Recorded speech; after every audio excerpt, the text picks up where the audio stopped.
partir de quelle somme vous considérez qu'une moto devient chère? Moi je suis surpris depuis quelques jours. Je regardais à peu près, bon pas tous, mais beaucoup d'essais consacrés à une nouvelle Suzuki. Et Suzuki, à une époque, si vous avez connu l'époque des 600 bandits notamment, a été réputé pour être vraiment très bien placé. Vous avez des motos à un prix assez réduit par rapport à la concurrence. Et maintenant, avec le recul, on se rend compte, en regardant les annonces, près de 25 ans plus tard, que finalement, ces motos, niveau qualité, elles n'ont pas à rougir face à la concurrence. Mais maintenant, ce qu'on voit de plus en plus, et vous allez sans doute l'avoir passé si ce n'est pas déjà fait, c'est des essais de journalistes, pro ou amateurs, de la nouvelle Suzuki SV 7GX. Alors déjà, ce qui me chiffonne, c'est que rien que dans l'intitulé, on commence un peu à mentir aux clients potentiels, parce que quand on voit un 7 les motards, on pense tout de suite à 700 cm3. Donc je me disais, tiens, SV en plus, ils ont dû moderniser leur fameux SV 650 ou bien le V-Strom 650 pour en faire une moto avec 50 cm3 de plus, c'est pas négligeable.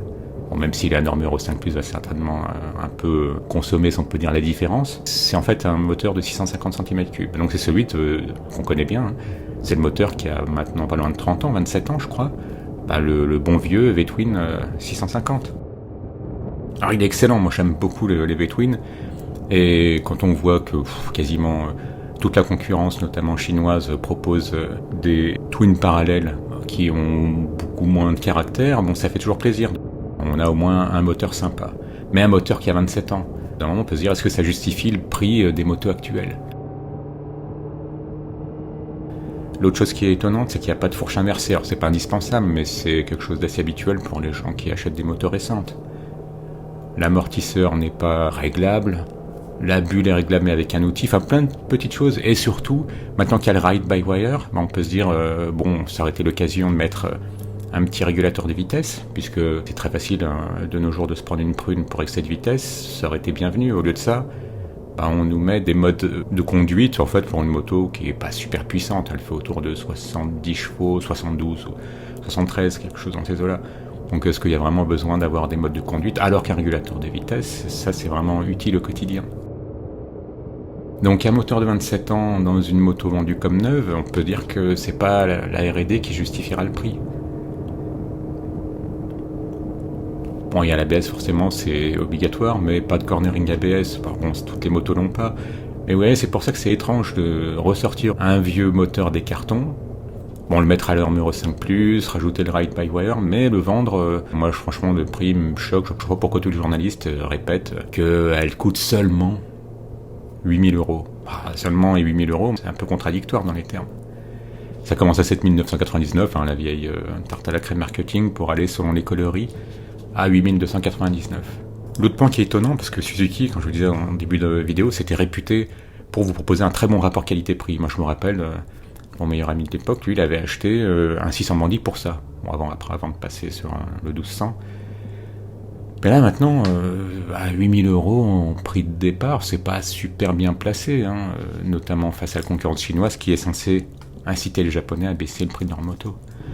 L'autre gros souci pour les Suzuki en ce moment, c'est l'éclairage de nuit. À tel point que j'ai vu dans des commentaires beaucoup de motards qui achetaient notamment le 800 et qui ont dû ajouter des centaines d'euros d'éclairage additionnel tant l'éclairage est devenu nul. Et ça c'est quand même un point intéressant, donc on roule pas que de jour, même si on n'aime pas forcément rouler de nuit, mais bon, ceux qui ont une moto comme véhicule principal, quand on n'est plus en heure d'été et que les journées se raccourcissent, avoir un bon éclairage, c'est quand même pas optionnel à ce tarif-là. Alors après, il y a un argument qu'on peut entendre quand même, c'est que la moto a garantie 3 ans, mais 10 ans si vous continuez à faire l'entretien chez le concessionnaire.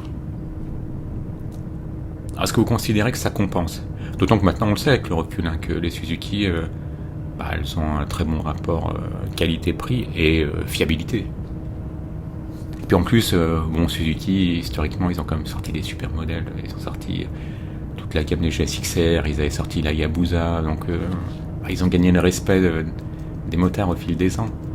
Mais là, cette SV7GX qui n'est pas une 700 malgré le titre, qui est un peu une ressucée de leur bon V-twin qui a donné la banane à des générations de motards, hein, c'est pas ça le problème. C'est un peu faire du neuf avec du vieux pour 8 000 €. Moi je trouve ça cher. Peut-être que c'est pas considéré comme cher tant les autres prix des autres modèles de moto sont vraiment exagérés. C'est un prix normal qui paraît pas cher face à l'exagérément cher. Moi c'est comme ça que je le vois. Est-ce que c'est la façon dont vous considérez une moto comme ça qui reprend un peu de l'ancien et qu'on vous repackage un peu et qu'on vous propose à 8 000 €? Est-ce que vous trouvez ça cher ou pas cher finalement? C'est assez difficile de suivre ce qu'est en train de faire Suzuki à notre époque, alors que c'est vraiment une marque historique avec des super motos, dont la SV650 et la V-Strom 650, qui sont excellentes, mais moi, à ce prix-là, je préfère dépenser moitié moins et en acheter une d'occasion, finalement, qui s'appellera SV650 et pas SV7 quelque chose. Eh ben, n'hésitez pas à dire en commentaire ce que vous en pensez de ce genre de politique marketing. Et encore plus bizarre, ils décident de la sortir en septembre, en fait, finalement, après la belle saison, alors que normalement, c'est plutôt à notre époque que les gens achètent des motos. Alors maintenant, peut-être que les canicules vont rebattre la donne et que on préfère acheter des motos neuves en septembre plutôt qu'en juin. Allez, n'hésitez pas à me dire ce que vous en pensez, un petit like si vous avez aimé, abonnez-vous si ce n'est déjà fait, et à bientôt.